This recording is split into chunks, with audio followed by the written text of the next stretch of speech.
I'm Sarah Huckabee Sanders. Being a mom to 3 young children taught me not to believe every story I hear.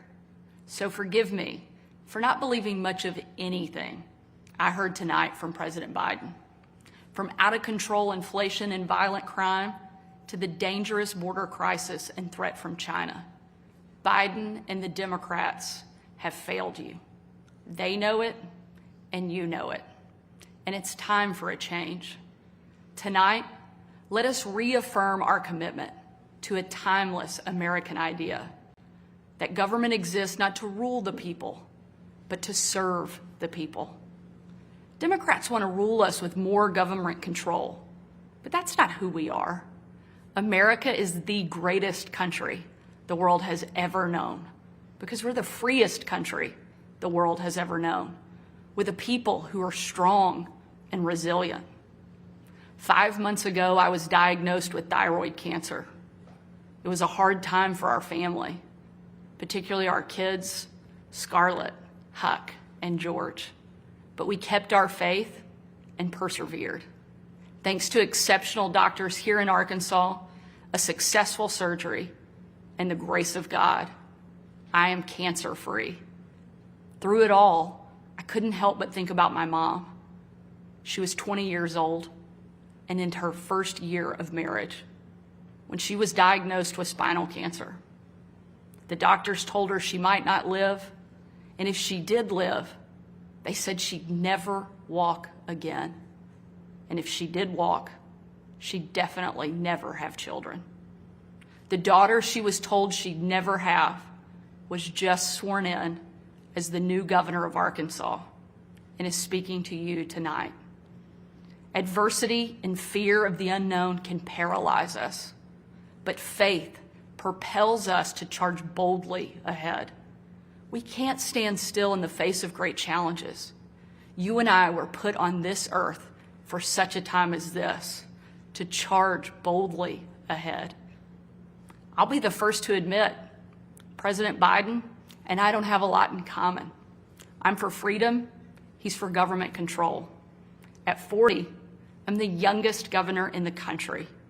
And at 80, he's the oldest president in American history. I'm the first woman to lead my state, and he's the first man to surrender his presidency to a woke mob that can't even tell you what a woman is. In the radical left's America, Washington taxes you and lights your hard-earned money on fire.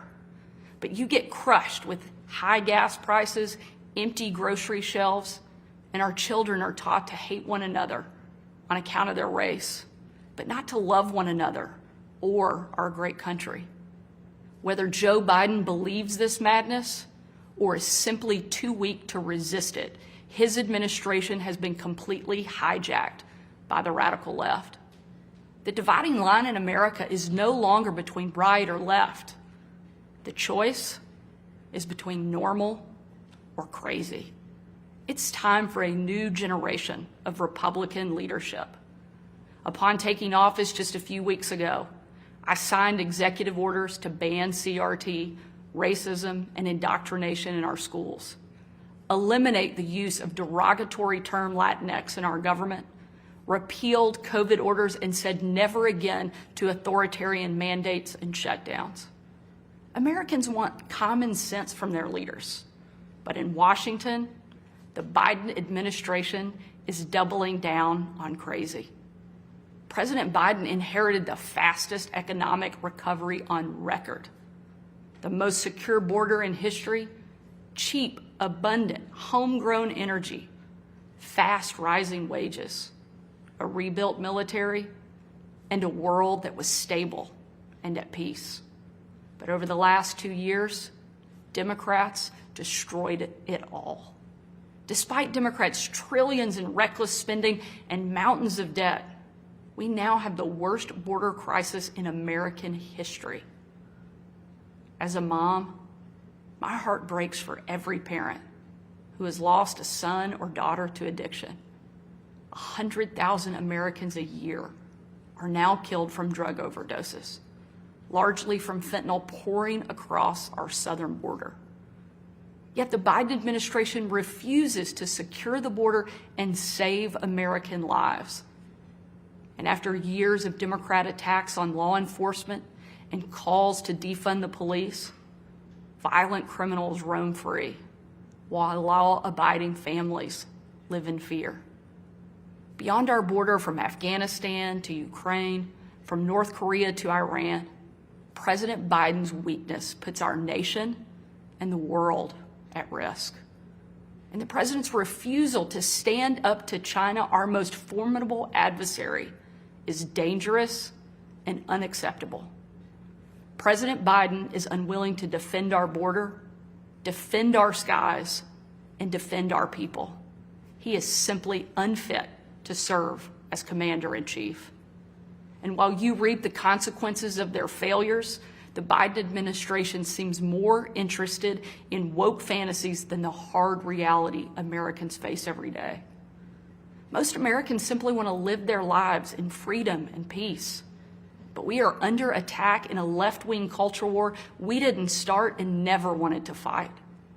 Every day we are told we must partake in their rituals, salute their flags, and worship their false idols, all while big government colludes with big tech to strip away the most American thing there is, your freedom of speech. That's not normal. It's crazy, and it's wrong. Make no mistake, Republicans will not surrender this fight. We will lead with courage and do what's right, not what's politically correct or convenient. Republicans believe in an America where strong families thrive in safe communities, where jobs are abundant and paychecks are rising, where the freedom our veterans shed their blood to defend is the birthright of every man, woman, and child. These are the principles Republican governors are fighting for, and in Washington, under the leadership of Senate Republicans and Speaker Kevin McCarthy, we will hold the Biden administration accountable. Down the street from where I sit is my alma mater, Little Rock Central High. As a student there, I will never forget watching my dad, Governor Mike Huckabee, and President Bill Clinton hold the doors open to the Little Rock Nine. Doors that 40 years earlier had been closed to them because they were Black. Today, those children once barred from the schoolhouse are now heroes memorialized in bronze at our State House. I'm proud of the progress our country has made, and I believe giving every child access to a quality education, regardless of their race or income, is the civil rights issue of our day. Tomorrow, I will unveil an education package that will be the most far-reaching, bold, conservative education reform in the country. My plan empowers parents with real choices, improves literacy and career readiness, and helps put a good teacher in every classroom by increasing their starting salary from one of the lowest to one of the highest in the nation. Here in Arkansas and across America, Republicans are working to end the policy of trapping kids in failing schools and sentencing them to a lifetime of poverty. We will educate, not indoctrinate our kids, and put students on a path to success. It's time for a new generation to lead. This is our moment. This is our opportunity. A new generation born in the waning decades of the last century, shaped by economic booms and stock market busts, forged by the triumph of the Cold War and the tragedy of 9/11. A generation brimming with passion and new ideas to solve age-old problems. A generation moored to our deepest values and oldest traditions, yet unafraid to challenge the present order and find a better way forward. If we seize this moment together, America can once again be the land of the free and the home of the brave. During my 2.5 years at the White House, I traveled on every foreign trip with the president. A trip I will never forget was on December 25th of 2018. My husband Brian and I had just cleaned up wrapping paper that was shoved into every corner of our house, thanks to our 3 kids. When I had to walk out on my own family's Christmas, unable to tell them where I was going that night, because the place I'd be traveling was so dangerous, they didn't want anybody to know that the president was going to be on the ground, even for a few hours. We boarded Air Force One in complete and total darkness. There were no lights on the plane, no lights on the runway. Our phones and computers shut down and turned in. We were going completely off the grid. Nearly 12 hours later, in the pitch black of night, we landed in the war-torn part of western Iraq. It was again a similar scene. No lights on the plane, no lights on the runway. The only thing you could see was coming from about a mile away in a dining hall where hundreds of troops who were in the fight against ISIS had gathered expecting to celebrate Christmas with senior military leadership from around the region.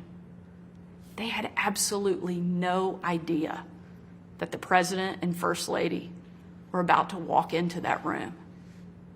And when they did, it was a sight and a scene and a sound I hope I never forget. The room erupted.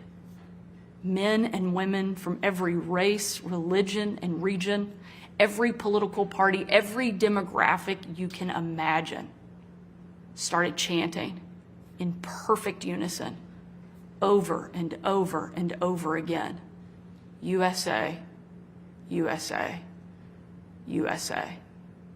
It was an absolutely perfect picture of what makes our country great. One of the young soldiers yelled from the back, "Mr. President, I re-enlisted in the military because of you." And the president said, "And son, I'm here because of you." Shortly after, that young soldier came up to me. He said, "Sarah, you have a tough job." I told him, "What I do is nothing. You take bombs and bullets. That's a tough job." And in a moment that I know I'll cherish for the rest of my life, that soldier reached up and he pulled the Brave Rifles patch he wore on his shoulder, and he placed it into my hand, a sign of ultimate respect. And he said, "Sarah, we are in this together."